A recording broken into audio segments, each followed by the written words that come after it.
Now, shifting focus to Jammu and Kashmir, which has seen a major push for normalcy by the state administration. Lieutenant Governor Manoj Sinha has declared September 23rd as a public holiday commemorating Maharaja Hari Singh's birthday. He is the man who signed the instrument of accession, which united Jammu and Kashmir with the Union of India. Meanwhile, we have also seen the reopening of cinemas in the Kashmir Valley after decades of fear and threats by terrorists. Now, to decode all of this, I'm joined by Maharaja Hari Singh's son and veteran Congress leader Dr. Karan Singh, a man who understands the DNA of Jammu and Kashmir.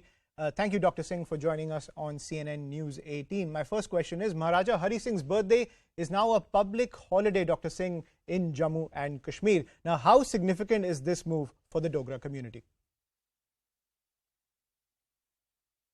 I think it's tremendously significant because he never got his due in history or in actual life. And this is a belated recognition of all that he did, not only by signing the instrument of accession, but by what he did during his reign, the social reforms that he wrote about. For example, he opened all temples for the Dalits at that time, the Harijans, and he opened school, colleges in both of them. It is very significant for the whole state, actually, particularly for the Dogra community.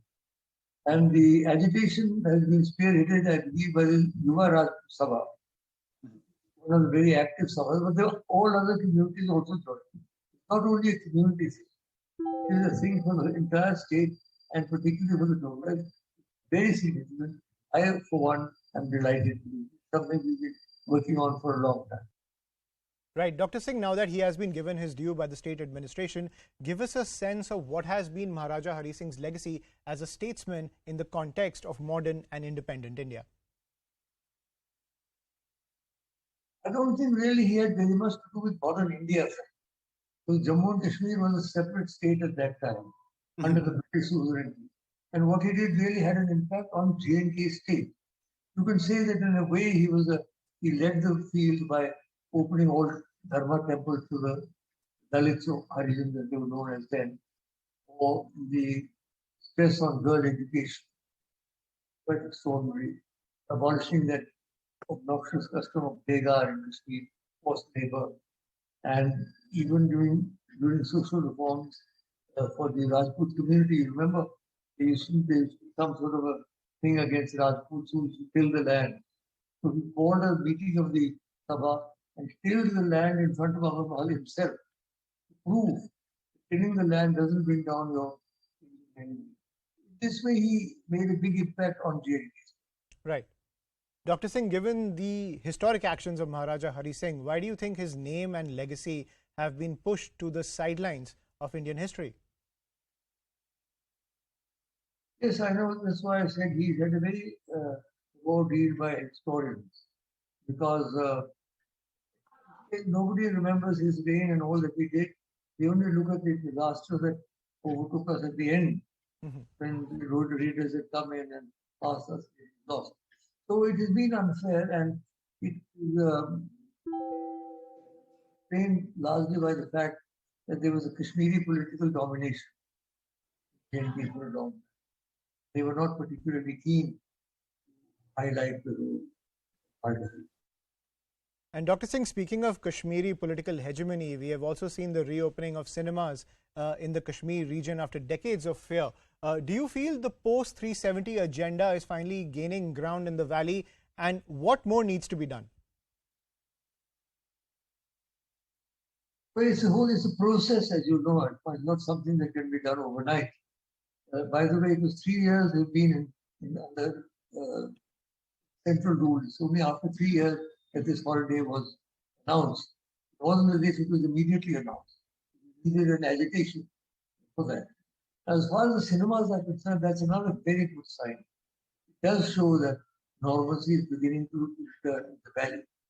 We cannot be in any way take that as a very permanent thing, because you never know what will happen in the future. But it's very good. People get back to their normal life. It does show that if not support, they're at least beginning to reconcile themselves to the changes that we need. I wouldn't go further than that at the moment. A lot more is being done. The governor has made a large number of announcements. It may take a couple of few years for those that mature, but I do think one thing I'd like to put on record: the Dal Lake has been clean. The first time in my life, I thought I'd never see a clean Dal Lake again. This year I went up Dal Lake again. That is a great achievement. Right. Dr. Singh, let's shift gears now. You are a veteran of the Congress party, which has seen many exits in the last few months. You said your relationship with the Congress is currently almost zero. What do you think is ailing the party, and do you think the Bharat Jodo Yatra that's being led by Rahul Gandhi is the remedy?